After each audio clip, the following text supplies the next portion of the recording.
What's up, everyone? So, have you ever noticed how pilots can't seem to shut the hell up about the fact that they're a pilot? I can fly. I'm pilot. And I gotta be honest, I'm guilty of this too. However, it is a great conversation starter because every time I do tell someone that I'm a pilot, these same questions tend to come up. So, today is gorgeous, and we're gonna go for a little flight, and I'm gonna go over the top 7 questions that I usually always get every time I tell someone I meet that I'm a pilot. Let's get going. Valley Field traffic, Foxtrot Charlie, Foxtrot Kilo, taking off 24. Alright, airspeed is alive both places. RPMs are good. Instruments in the green good. 50 miles an hour. 60 miles an hour. And let's get her off the ground. We're off the ground.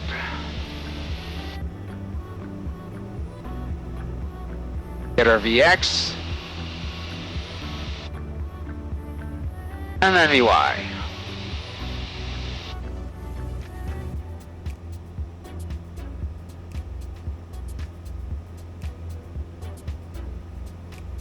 Okay, oil pressure, fuel pressure, oil temp are all in the green. Altitude is safe, speed is safe. We're gonna do flaps up, flaps up. Valley Field traffic, Foxtrot Charlie, Foxtrot Kilo, initial climb 24, climbing to 1,800 feet, then turning eastbound towards Bohomo. We're above 1,000 feet, fuel pump is coming off. And flaps have been retracted, and engines are all still in the green. Turning eastbound. What a beautiful day.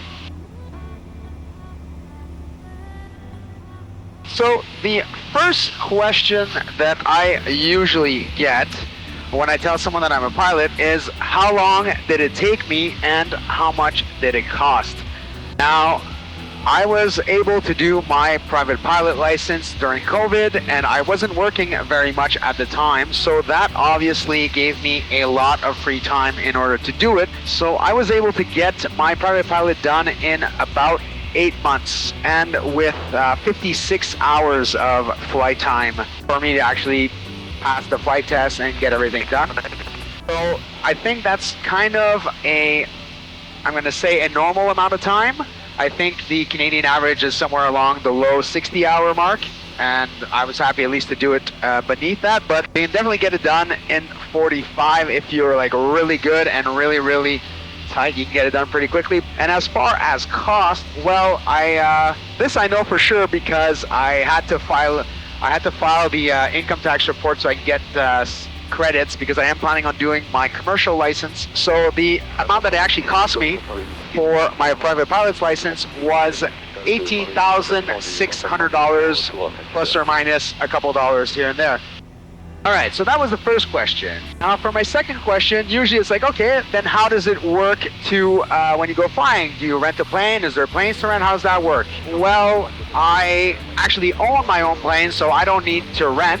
But if you do have to rent planes, there are flight clubs available and flight schools that you can rent planes from. The only downside usually to that is that they tend not to really let you go on overnight trips anywhere, because the planes generate so much money for these clubs and these schools that if you were to rent it for, let's say, 2 days, it's going to cost you a ridiculous amount of money, or if they might just not let you even do it. So in my case, I do own my plane. That makes things a lot easier when I want to go and fly places. I don't need to ask anyone, so no dealing with flight schools, no dealing with flight clubs. It's really the best way of doing it. Now, after I tell them I have a plane, then the next question that comes up is, oh my God, where do you keep it? Now, every airport will have either hangars or grass parking or parking spots for plane.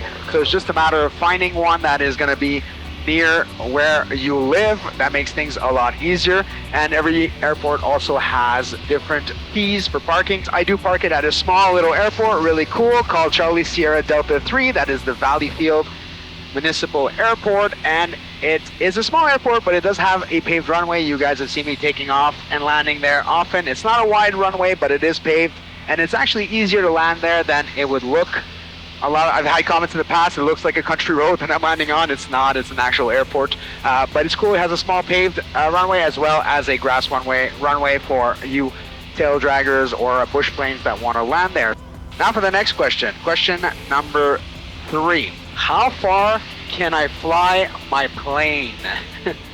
Well, that is a funny question, and it comes up all the time. And then that question usually brings up other questions, which I'll get to afterwards. But this plane has 50-gallon fuel tanks, and if I fill them up completely, that usually gives me about 5.5 hours to maybe 6 hours, depending on my cruise speed of flight endurance. And since this plane tends to cruise at about 110 miles an hour, you're looking at about 500 miles to 550 miles of flyable distance per tank of fuel. Now, I can land and refuel wherever I want to go, and then I can take off again. So to answer the question simply, I can go wherever the hell I want as long as I can stop midway to fuel up. Like, I couldn't cross the ocean, obviously, because there's no aircraft carrier that I can land this plane on to refuel and then keep going. So that wouldn't work. But if it's somewhere inside of Canada, inside of the continental US as well, that is very doable. It just might take a lot of time, and it might take me a lot of gas and fuel stops. And at that point, well, if I really, unless I'm doing it just for the fun and the building of the hours, it'll be probably a lot less headache and a lot cheaper to just buy a airline plane ticket. Next question. Now, after I've told them how far I can fly, then usually the follow-up question is always, oh great, can I pay you to fly me to Florida? Okay, well, so I don't get in trouble, the quick answer to this is no. Not because I don't want to fly you to Florida, but I am not allowed right now as a private pilot to accept money and be hired to fly people or things places. The only thing that I can do as a private pilot is I can ask you to share costs with me on the fuel and whatever other consumables there are, but the caveat to that is that I have to have wanted to go there myself. So basically, me going somewhere for you, and I had no real interest in going there, and me asking for half of the expenses is a no-no. That is illegal, and it is very, very, very frowned upon, even though I'm sure people still do it. But in my case, I don't do it, and I don't plan on doing it. When I do take money for flying, I will have my commercial license, and I'll do it legit. The other thing with that as well is that my plane is also registered as a private aircraft and not a commercial aircraft. So I couldn't even use this plane if I had my commercial pilot's license in order to generate money with it. I would need to re-register it as a commercial plane, and then that opens up a whole can of worms with different bookkeeping and requirements for maintenance, which make a lot of sense if you're flying people around. So short answer, no, you cannot pay me to fly you to Florida. Could we fly to Florida? Of course we could. It would just take a lot longer than actually just getting an airline ticket. Another question that I tend to get a lot is the one that's makes total sense if you don't know anything about aviation. That is a totally valid question. And essentially the question is, can I land at any airport? Now, that question is a little complicated. Every airport has its own requirements, rules, and fees, but the short answer is that yes, you can. Now, there are big international airports such as, our Montreal International Airport or Toronto Pearson, stuff like that. These big airports usually don't have time for general aviation flights that much, and usually you'll have to call them and book in advance your arrival time, and then you'll have really, really insane landing fees, which kind of defeats the purpose. But can you do it? Of course you can. You can just call in advance, get permission, pay the fees, and that's fine. But the best way to actually do it if you're planning on flying into a big city is to find a smaller airport that is close by and that you can just land there and then from there get to whatever big city you're trying to get. Usually the landing fees will be very low, if non-existent, and then after that as well, the overnight parking fees are going to be a lot less. Another question I get regarding the ownership of a plane, I tend to get the, oh my god, like, you own a plane? You must be rich.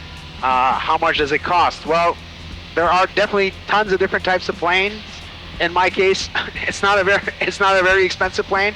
The Piper Cherokee, especially this, is a 1967, and I did make a video about the cost breakdown of the of owning a plane, and if you want, you guys can click up here after this video is done and check that out, or I'll put the link in the description below as well.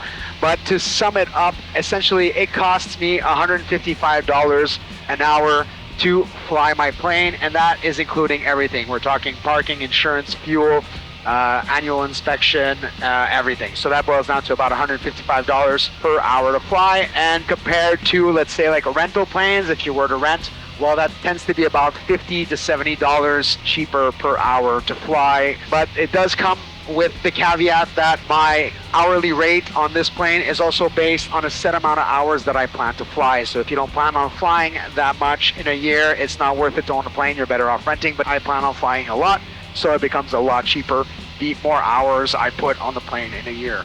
All right, so we're getting close to our destination. So I have one last question, but I'm going to keep that one for when we land, because it's a funny one, and I think it's something that a lot of pilots have thought about before, and I'm sure that's going to cause a good amount of debate. So I'm going to land the plane, and when I'm out and refueling, we'll go over that last question. Avec de Beaumont, Foxtrot Charlie, Foxtrot Kilo, mi-vent arrière, 2-3.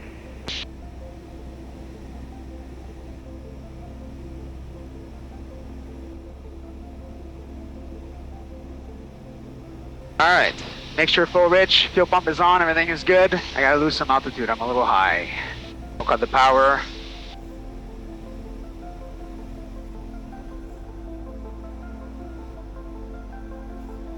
Approach speed is good.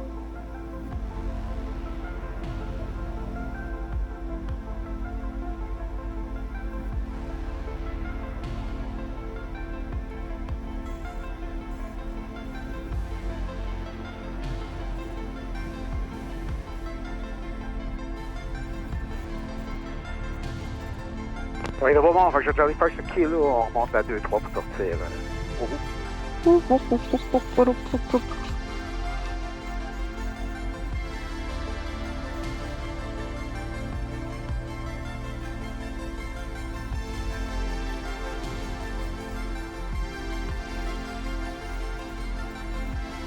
Avec de Beaumont, Foxtrot Charlie, Foxtrot Kilo, piste 2-3 dégagée.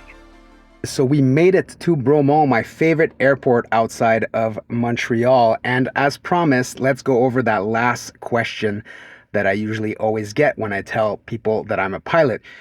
And that question is, and it's a funny one, if I'm flying a commercial flight, like I'm talking like a Boeing 737, and the pilot and co-pilot die, can I land the plane?